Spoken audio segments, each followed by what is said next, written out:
Maybe you're afraid of sinking. Don't think about it. If you don't think about it, you won't sink. If you do, you will. Mao Zedong was a genius at not sinking.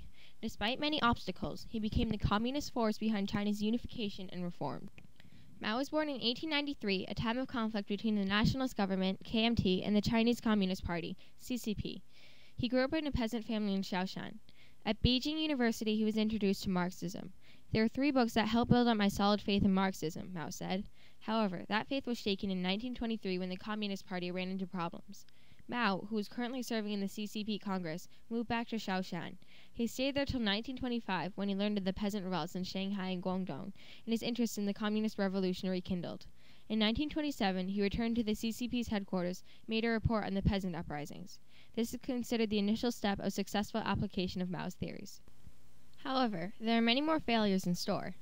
Mao led several unsuccessful worker revolts before coming to the conclusion that the urban proletariat alone was too small a force. Mao began to depend on peasants. He created the Revolutionary Army of Peasants and Workers, which later became the Red Army. After defeat in the Autumn Harvest Uprising, he reorganized it so the military was under complete control of the CCP. This gave the CCP enormous power and was essential to a communist victory. From 1928 to 1931, Mao helped establish the People's Republic of China in the Jiangxi Mountains. In 1931, he was elected chairman of this republic.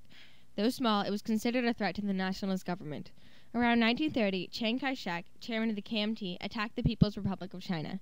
In 1934, Mao led the Long March, a retreat from the Jiangxi Mountains to Shanxi.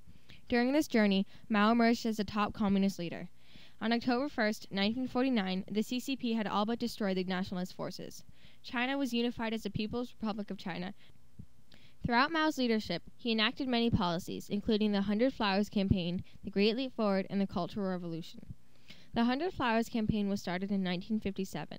The campaign was conducted to find and persecute anyone who criticized the Communist Party, thus eliminating dissidents and dangerous thinking. Critics of the CCP were forced to retract, and some of the best minds in China were prevented from speaking. Mao also launched the Great Leap Forward, which lasted from 1966 to 1970.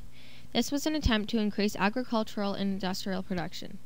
All private food production was banned, and livestock and farm tools were brought under the CCP's ownership.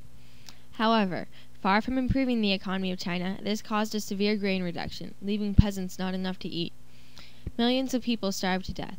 In 1966, Liu Shaoqi became state president and stopped the Great Leap Forward. Mao was determined to regain complete control of the Communist Party, and so began the Cultural Revolution.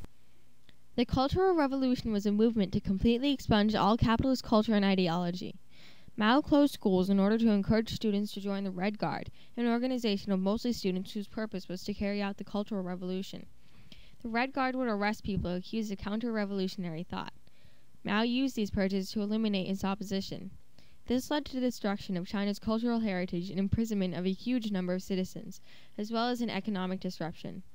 The Red Guard gained an enormous amount of power and became more and more violent. Though Mao encouraged this at first, he became concerned at the chaos the Red Guard was causing. On July 27, 1968, Mao dispersed the Red Guard. This is considered the official end to the Cultural Revolution.